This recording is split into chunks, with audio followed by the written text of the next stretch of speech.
Après, souvent, on dit que la première vidéo d'un vidéaste est nulle. Enfin, c'est ce qu'ils disent. Moi, perso, j'arrive à y porter un regard bienveillant, hein. J'y trouve même une forme de nostalgie, des fois. Le problème, c'est que tu vas difficilement pouvoir échapper à la règle. Même si ta première vidéo tient à peu près la route, ça sera forcément moins bien que la suivante, et que celle d'après, et encore après. Non, t'as des sujets béton, mais tu peux pas balancer du lourd dès le début. Ça serait prendre le risque de tout faire foirer à cause d'un défaut de rythme ou de montage, ça serait trop con. Pour commencer, faut que tu trouves un premier thème assez générique, histoire de pas gâcher tes munitions. Ouais. Faudrait que tu fasses un truc qui permette d'introduire le concept, mais qui soit à la fois le sujet même du concept. Attends, je sais. YouTube. Un épisode sur YouTube. Ouais, c'est un peu léger, hein. Ouais, bon bah, je verrai si je trouve mieux.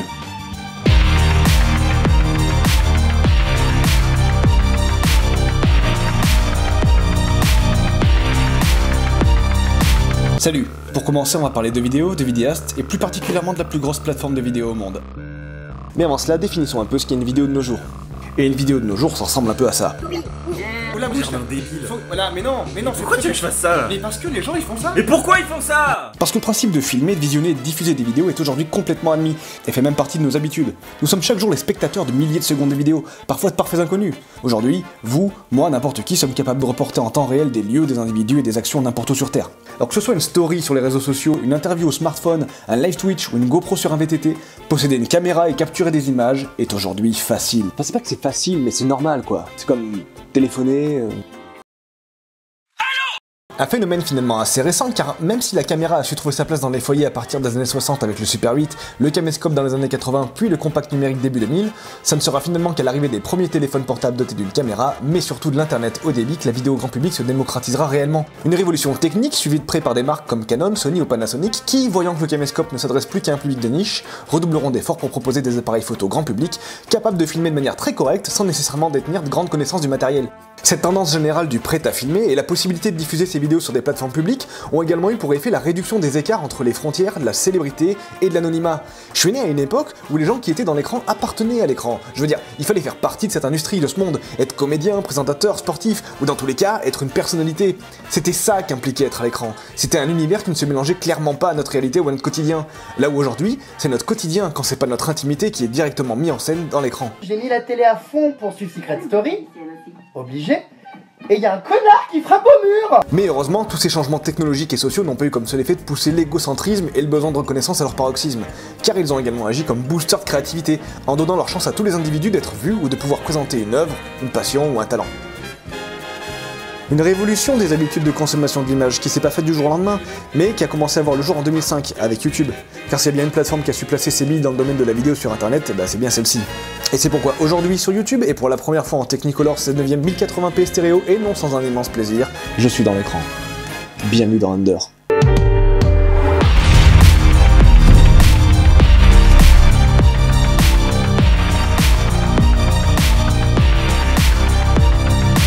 Alors, YouTube. Mon premier souvenir de YouTube remonte au lycée, début 2006, et plus précisément en salle informatique de mon école d'art graphique. Mon meilleur ami, qui se trouvait également être mon voisin de table, me lance un « Hey, on regarde un live de Linkin Park !» Quoi? Le bougre aurait-il un DVD RIP du live sur sa clé USB de 128 mégas? Non. Il ouvre alors une page Google sur l'un des PC mis à notre disposition, et je me rappelle encore de voir tapoter les 3 consonnes et 4 voyelles aujourd'hui bien connues de tous. Alors, en 7, j'ai Villebrequin. Pas mieux. Non. En fait, YouTube, ça ressemblait à un site de vidéo comme on en avait déjà vu, mais plus simple, plus complet, un truc instantanément intuitif. On savait pas trop comment ça fonctionnait, mais on a très rapidement pigé qu'on pouvait retrouver à peu près tout ce qu'on cherchait en tapant simplement quelques mots-clés. Faut bien comprendre un truc, c'est qu'à cette période où la DSL n'en était encore qu'à ses débuts, et en dehors de la télévision, on voyait seulement des clips dans les dossiers bonus d'albums, ou des vidéos potages sur des CD-ROM fournis dans la presse. Si tu voulais revoir un sketch des nuls, et bah t'attendais qu'un jour l'une des 6 chaînes daigne bien programmer une rediffusion, ou bien t'acheter le coffret DVD ou VHS. Et pour la musique, on n'avait pas d'autre choix que de rester planté chez un pote qui captait MTV. Bah ouais. Là, pour la première fois, les vidéos qui s'affichaient à l'écran répondaient exactement aux attentes que j'avais à l'instant T. Un truc de malade. En 2006, des mecs comme nous à l'autre bout du monde avaient mis en ligne des clips et des lives de dizaines de groupes. Il me suffisait de taper Deftones et bim, je regardais un clip des Deftones. J'avais certainement pas ressenti ça depuis ma première recherche sur Encarta 97. Mon pote, lui, avait l'air de trouver ça presque normal. Alors que j'avais l'impression de vivre cette sensation de grand changement que j'attendais depuis le passage à l'an 2000. D'un seul coup, je me rendais compte que toutes les vidéos que j'avais cherchées et attendues toute ma vie étaient susceptibles de se retrouver là, accessibles en quelques secondes, avec une connexion internet, sur YouTube. Merde, mais comment il a découvert ce site? Il faut qu'on en parle. À cette grande époque où MySpace s'apprêtait à régner en maître sur l'univers naissant des réseaux sociaux, tiens d'ailleurs j'en profite pour saluer tous mes amis MySpace de l'époque. Non. Bref, à cette grande époque où MySpace s'apprêtait à régner en maître sur l'univers naissant des réseaux sociaux, disais-je, cette nouvelle fenêtre rouge et blanche s'ouvrait pour nous comme un moyen révolutionnaire de découvrir et de redécouvrir toutes les œuvres humoristiques, les extraits de films et surtout les groupes qu'on surkiffait. Et en tant que jeune fan de métal et de bouffonnerie en 2006, c'était juste incroyable. Alors oui, je parle beaucoup de 2006 et je suis bien conscient que 2006 ça parle peut-être pas forcément à tout le monde, ou plus. Donc pour ceux qui auraient oublié ou pour ceux qui auraient pas connu, eh ben, petite rétrospective. 2006, c'était ça.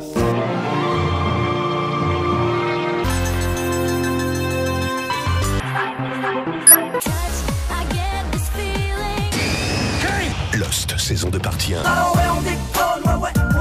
T'as envoyé gratuitement vos emails. Et aussi ça. GTA Vice City Story. Pokémon version émeraude.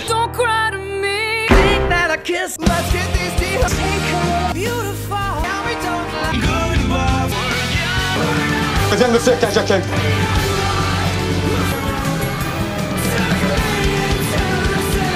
Zinedine Zidane.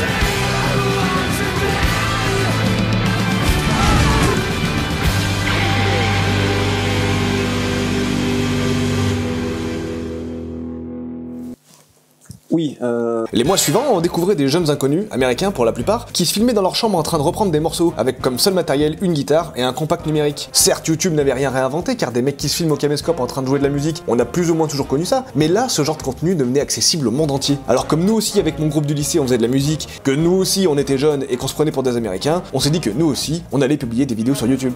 On n'avait aucune idée de pourquoi on faisait ça, ni dans quel but. On n'avait surtout pas idée qu'on était en train de participer à l'émergence de ce site, et qu'en visionnant des heures de clips et en mettant nos bouts en ligne, on était les premiers spectateurs et acteurs de ce qui deviendra un jour la plus grosse plateforme de contenu vidéo au monde. Ouais, super. Le genre Dailymotion, c'est de la merde, quoi. Non mais on va en parler ici, mais là c'est YouTube, c'est le titre du... Ah non, mais... Non mais on va en parler. Non. Les années passent et YouTube fait son petit bonhomme de chemin, mais avant de continuer à dérouler le tapis rouge de l'enfant prodige de Google, il est en effet impossible de ne pas évoquer son féroce concurrent. Féroce concurrent. De l'époque. Bref, Dailymotion, qui remboîtait le pas au gros tube, commençait également à susciter mon intérêt quelques temps plus tard, notamment grâce à l'émergence modeste de quelques zigotos français qui filmaient leurs pitreries sous forme de mini-sketchs et de courts-métrages suédés. L'âge de la raison certainement, et quelques désillusions me détachent cruellement de mes rêves de rockstar planétaire, et c'est aussi à ce moment-là que je découvre sur la plateforme française des vidéos en lien avec l'une de mes autres passions, le rétro gaming. Un jour, mon voisin arrive chez moi et me dit « Ah, tu regardes des vidéos de rétro gaming, tu dois connaître la VGN sur YouTube ?» Eh ben pas du tout. Je rattrape rapidement mon retard et je découvre au passage pléthore de jeunes vidéastes aussi talentueux qu'imaginatifs opérant depuis les continents outre-Atlantique. Je découvre surtout un grand nombre de vidéos parfois lolesques et souvent incongrues qui ne tarderont pas à devenir virales, pour ne pas dire cultes. La portée mondiale de ces contenus et la popularité de leurs créateurs viendront alors naturellement donner le ton, imposer un style qui est propre à internet, et inspirera grandement leurs contemporains dans la dizaine d'années suivantes. Mais revenons en France et plus particulièrement en l'an de grâce 2009. Pendant ce temps-là, la petite toile des réseaux sociaux commence à recouvrir gentiment le paysage numérique, et alors que Facebook atteint son apogée et que Twitter commence à voir pousser ses premières dents de lait, nous autres francophones découvrons en même temps que les premiers mèmes viraux, quelques talents locaux pleins de bonne volonté quand il s'agit d'amuser la galerie. C'est aussi sur ces mêmes fils d'actualité que je découvre un jour avec stupeur un concept réchauffé à la sauce bourguignonne, la première vidéo du joueur du grenier. Et je dois bien avouer que j'étais assez affolé de voir que ce format commençait à gagner en popularité, parce que pour moi, c'était vraiment du vol, du plagiat, j'avais envie de le gueuler à la terre entière. Mais regardez pas ça, mais c'est nul! Mais y a la VGN qui fait ça vachement mieux, et depuis vachement plus longtemps en plus! J'entends pas. Il est gros. Ah non. Enfin bon, JDG c'est mieux en fait. Non, c'est vrai, c'est vachement mieux ce que tu fais maintenant. T'as clairement dépassé ta référence. T'entends très bien ce que je dis. L'une de mes vraies révélations fut un beau jour de printemps 2011, avec ce qui pour moi deviendra l'un des marqueurs historiques du YouTube francophone tel qu'on le connaît aujourd'hui. Norman, le ping-pong. Ça peut paraître un peu grotesque, voire même naïf, ou évident pour certains, à vrai dire j'ai du mal à me rendre compte, mais quelque chose a vraiment changé dans ma perception du web, et plus particulièrement des vidéastes français quand je suis tombé sur cette petite pastille de 5 minutes. Même si j'avais déjà pu apercevoir le blondinet bouclé quelques années avant sur Dailymotion, d'un seul coup, je voyais ce mec de mon âge proposer un concept abouti avec pour seul moyen un pied de caméra et un handycam. À ce moment-là, je me suis dit qu'obligatoirement, on allait avoir toute une ribambelle de jeunes ados et post-ados qui allaient systématiquement suivre le mouvement, et à vrai dire, je me suis à moitié planté. En effet, car j'ai simplement découvert qu'ils existaient déjà, et que tout un tas de jeunes gens avaient commencé à s'inspirer les uns des autres pour former ce qu'on commencera de nommer le petit monde merveilleux des youtubeurs. Personne dit ça. Si, Jean-Pierre Pernaut. C'est aussi à cette même période que le concept de chaîne YouTube a commencé à être mieux compris du public. On ne regardait plus simplement une vidéo sans se soucier de sa provenance, on suivait une chaîne, une personnalité. Je me rappelle d'ailleurs à quel point j'ai été moi aussi tenté de mimer la tendance et de publier ma propre vidéo, avec mes propres blagues. Sauf que je me disais... Non, mais j'ai pas d'idée, puis de toute façon, les mecs ont déjà tout fait. C'est caduque. Et le caca des pigeons, c'est caca. Faut pas manger. Alors, comme tout un chacun, j'ai simplement continué ma vie et tracé mon propre parcours en tant que spectateur, certes assidu, mais simplement témoin de cette petite révolution. Et sans s'en rendre compte, on assistait à l'éclosion d'un microcosme foisonnant, avec des concepts parfois assez proches, mais toujours démonstratifs d'une envie de divertir sans intention cachée. Non, parce que, entendons-nous bien, au début, il a jamais été question de gagner de l'argent avec YouTube ou Dailymotion. Il a fallu attendre plusieurs années depuis la publication des premiers podcasts et des sketchs en ligne, avant que les plateformes trouvent des modèles économiques pour rémunérer les créateurs. Alors qu'est-ce qui motivait ces jeunes gens à créer et à prendre du temps, des risques, et à se donner les moyens pour dévoiler leur image publiquement dans des contenus de divertissement? Qu'est-ce qui, à un moment donné, les a poussés à entreprendre ça? Bah si. Mais quoi, oui, quoi, bon... c'est pour... C'est pour... Tu vois. Non mais oui, mais je vois ce que tu veux dire. Bon, les projecteurs, la lumière, la célébrité, les fans, et puis... Non. Tu me dégoûtes. Mais non. Si nous devons toutefois continuer à enfoncer quelques portes ouvertes, il y a bien une chose qu'on peut constater, c'est à quel point YouTube et ses nouvelles formes d'entertainers ont su au fil des années s'imposer comme un pilier incontournable du divertissement grand public, aux côtés de la télévision, avec toutes les conséquences positives et négatives que ça a pu engendrer quand les frontières entre ces deux mondes a parfois été franchies. Et alors là, eux, ils arrivent et ils nous annoncent 7, 8 millions, 10 millions, 20 millions même, j'ai lu pour certains, 20 millions de vues. Ça me fait toujours rire quand on nous donne des chiffres pareils. Pardon, c'est pas que je veux minimiser votre succès. C'est pas ça, mais ces chiffres dont on nous abreuve ne veulent rien dire. Ceci étant dit, on ne va pas retracer la frise chronologique de YouTube jusqu'à nos jours, ni entrer dans une étude commerciale, comparative ou sociologique. Non. Premièrement, parce que ça impliquerait d'ancrer ses propos dans le temps, avec des chiffres, des données, des extraits, et par conséquent de très vite dater cette vidéo. En plus, je suis loin d'être un spécialiste du domaine. Non, ce que je vous raconte là n'est pas un état des lieux figé de YouTube, c'est simplement une histoire, ou plutôt un cheminement personnel, qui continue de s'écrire au fil des secondes qui s'écoulent sur votre lecteur, car finalement, tout ce qui s'est passé depuis la première vidéo que j'ai vue sur YouTube, en passant par l'écriture de cette dernière, et le fait même que vous la visionniez dans votre propre temporalité, vient compléter cette histoire. Deuxièmement, parce que je suis bien forcé d'admettre que je connais pas tout, et que de plus en plus de très bons vidéastes émergent chaque année. Il est d'ailleurs pas rare que je me retrouve devant une chaîne de plus de 6 ans d'existence et de me taper un marathon d'épisodes en me demandant comment j'ai fait pour passer à côté de tout ça. T'as rien d'autre à foutre de ta vie? T'as pas un métier? Ben non, les youtubeurs. C'est vrai qu'aujourd'hui je consomme YouTube avec excès. Dès le début de ma journée, je lance toutes les nouveautés qui apparaissent dans mes abonnements pour enchaîner sur absolument toutes les suggestions possibles. Ce qui, en plus de me régaler de tout un tas de sujets, m'a aussi permis de me forcer à découvrir des personnalités et des concepts avec lesquels j'étais pas forcément familier, ou pour lesquels je ne correspondais pas forcément au public ciblé. Et aussi des trucs nuls. Très nul. Oui bon, ça va, je me suis excusé. Oh. Ce que j'ai remarqué à force de voir tous ces youtubeurs chaque jour sur mon écran, c'est que de véritables groupes se sont formés à travers des featuring, des collaborations ou même des fictions. On a tous cette impression de connaître les youtubeurs qu'on suit, comme s'ils faisaient partie de notre vie ou de notre groupe d'amis. Mais j'ai surtout l'impression qu'ils se connaissent tous déjà plus ou moins entre eux à différents niveaux. J'ai même remarqué que bon nombre de youtubeurs se connaissaient déjà avant de faire des vidéos sur YouTube, et que le succès de l'un a entraîné la popularité de l'autre ou tout simplement l'envie de se lancer. Ça donne parfois l'impression d'avoir affaire à une sorte de grand club privé, où tous les vidéastes connus se retrouvent entre influenceurs. C'est ça, oui. Oui, un club privé où nous... Eh, t'imagines, genre, ce lieu, il existe en vrai? Genre une boîte de nuit ou un truc comme ça? Ouais. Et on appellerait ça... le YouTube Club.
Ce qui me surprend aujourd'hui quand je fouille dans mes souvenirs, c'est de voir à quel point YouTube a changé, ou plutôt évolué dans une direction que je n'aurais jamais soupçonnée. Quand je vois l'ampleur technique et logistique que certains grands youtubeurs ont pu mettre en œuvre, je me demande comment ces post-ados de la fin des années 2000 ont fait pour supporter le monde de l'entrepreneuriat, et jusqu'où le fossé entre amateurisme et business va s'étendre. Parce qu'on s'en rend bien compte, nous ne sommes pas tous égaux face au poids d'une telle responsabilité qui est la gestion d'une image de marque et des produits qu'elle génère, et certains ont clairement refusé de porter ce fardeau, certainement en raison. Et je peux pas m'empêcher de me demander ce qui serait passé si j'avais moi aussi publié cette première vidéo en 2011. Depuis des années, on a pu voir des dizaines d'interviews de youtubeurs, à qui on posait régulièrement la question du secret de leur succès et le meilleur conseil qu'ils pouvaient donner pour celles et ceux qui auraient envie de les suivre dans cette voie. Et 90% du temps, c'est la même réponse qui revenait. Si vous comptez faire des vidéos, lancez-vous maintenant, aujourd'hui, tout de suite. Une chose est sûre, c'est qu'en faisant cette introspection de mon rapport à YouTube, j'ai compris pourquoi ce média fascinait tant. C'est parce qu'on a vu des gens qui n'en attendaient rien, donner d'eux-mêmes juste pour que ça existe. Et ça a créé un monde foisonnant et bourgeonnant de plein de créateurs, qui influencent jour après jour nos modes de vie. C'est un média qui a permis de réduire l'écart entre la personne à l'écran et la personne devant l'écran, encourageant certains à franchir ce cap. Dans un sens, c'est peut-être ce qui m'a poussé moi aussi à porter ma pierre à l'édifice, avec l'espoir de revivre ce sentiment de découverte et de ressentir encore cette fougue des débuts, mais de manière intrinsèque.